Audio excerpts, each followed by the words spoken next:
لهجات متعددة في اليمن وكلنا نعرفها. الأستاذ سفيان خبير في اللهجات وعنده قصيدة عن اللهجات في كل المحافظات، تحبوا تسمعوها؟ جميلة جدا.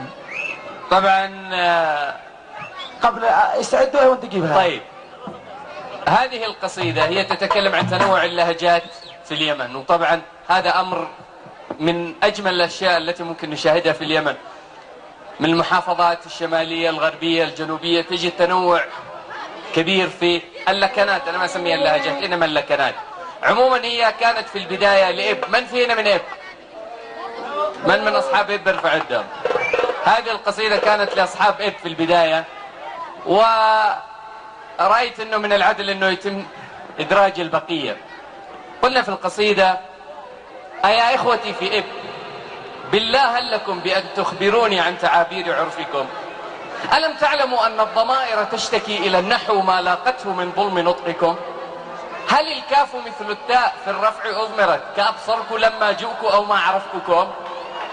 أم الميم في جمع المذكر نائب لواو كما فيها الدبوم ثم وحجم؟ وما ولما أبدلتم ألفيهما بواو فقلتم مولموه بئس قولكم. وهل كي وكو يا قوم اسمها إشارة وهكه، وهل بين الإشارات لفظكم؟ وما هو صرداد وصرة والجشا، وما هو خباجي وما طبجي طبوم، وما هو شنائي وما هو قرقمي، وما هو هباجي وطزح وقربسوم.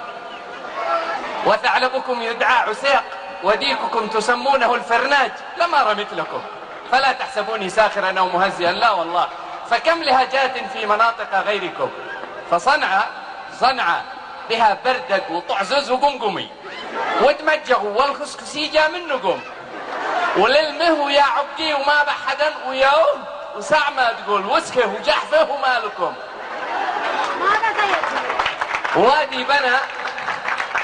وادي بنا واتخ ويشبك وعمرطي وش لا ينطز ود حمود لا يقول لكم.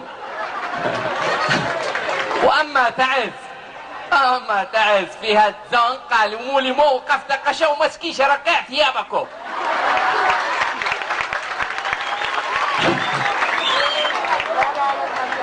وأما تعز فيها الزان قالوا مولي مو وقفت قشا ومسكي شرقع ثيابكم. واني غبان وشصبيط اقسم بالله مال يا ربي شخصي في اعماركم.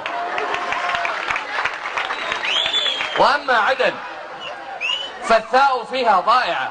عدن الثاء فيها ضائعه، كجيت من تاني وبتقرع جنبكم وبقول باتلك وبردعك واشداه وربي دي كمان من عرفهم.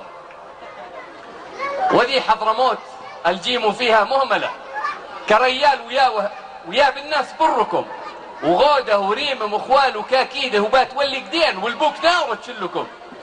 ولا شك أن العرف يحكم حكمه بكل النواحي، لكن اللوث يا أهل إب عندكم. العدد القادم إن شاء الله ريما وبقية المحافظات.